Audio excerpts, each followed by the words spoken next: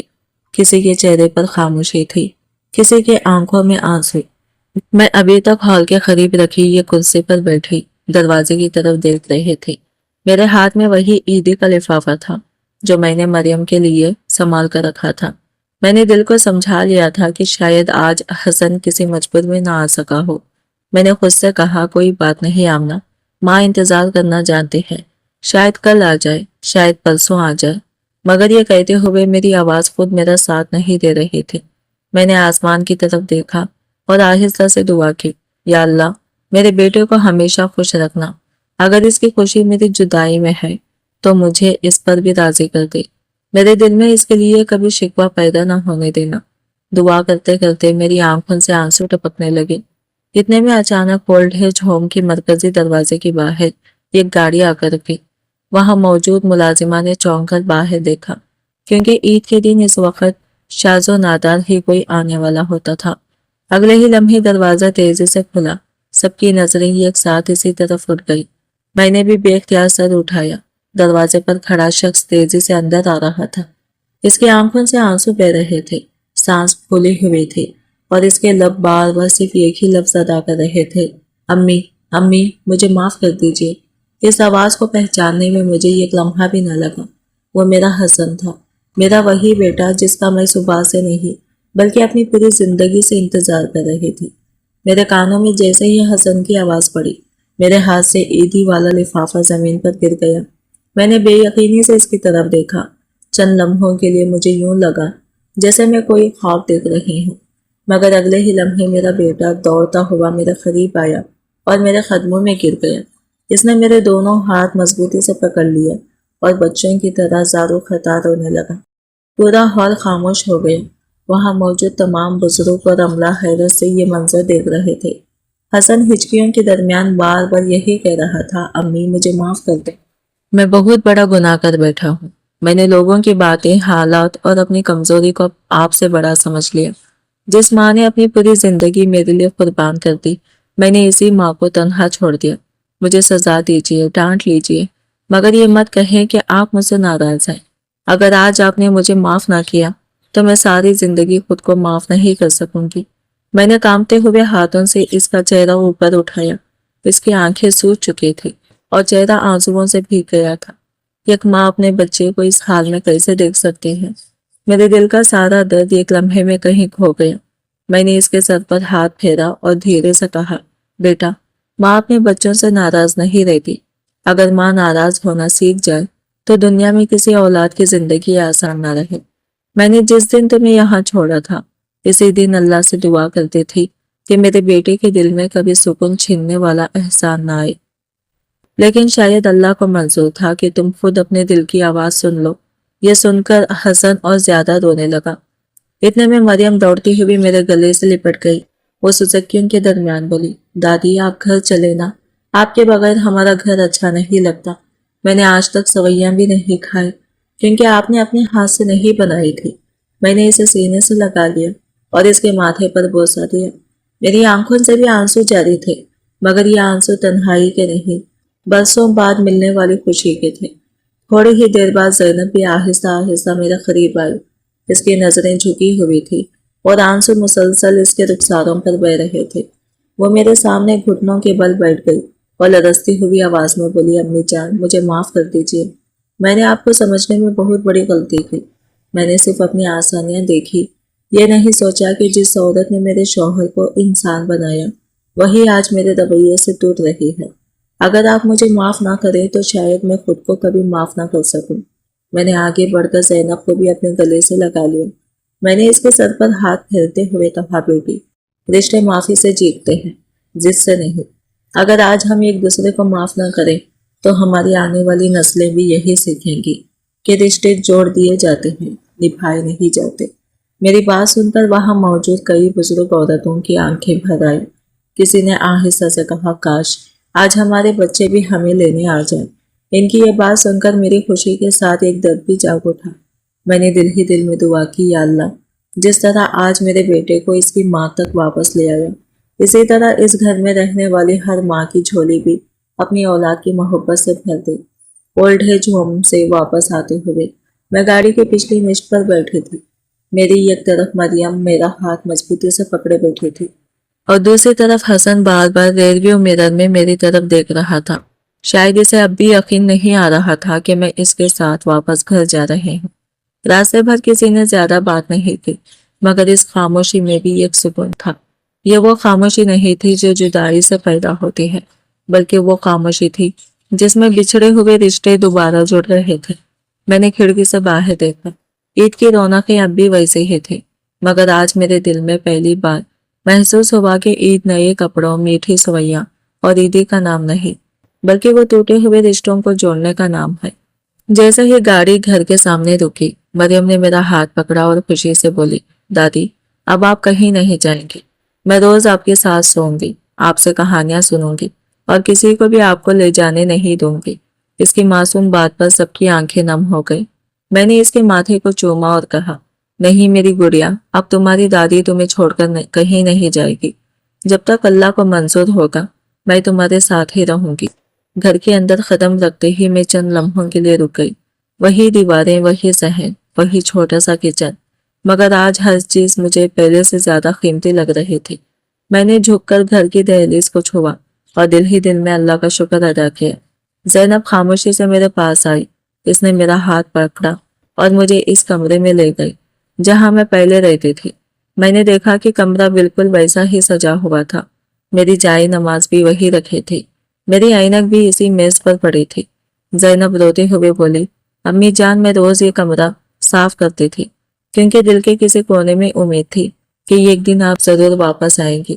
حسن میرے سامنے آ کر کھڑا ہو گیا۔ اس نے سب کے سامنے ہاتھ جوڑ دیے اور بولا، آج سے اس گھر میں یہ اصول ہوگا، اس گھر میں کوئی بھی فیصلہ کبھی غصے، دباؤ یا لوگوں کی باتوں پر نہیں ہوگا۔ اگر میں دوبارہ کبھی اپنی ماں کے دل کو دکھاؤں تو مجھے اپنا بیٹا کہنے کا حق بھی چھین لیجیے گا۔ میں نے فوراً اس کے ہاتھ پکڑ لیا اور کہا، بیٹا ماں اپنے بچوں سے وعدہ نہیں لیتی، صرف ان کی خوشی مانگتی ہے۔ بس ایک بات ہمیشہ یاد رکھنا، بوڑھے ماں باپ کو روٹی سے زیادہ عزت اور 2 لمحے کی محبت چاہیے ہوتی ہے۔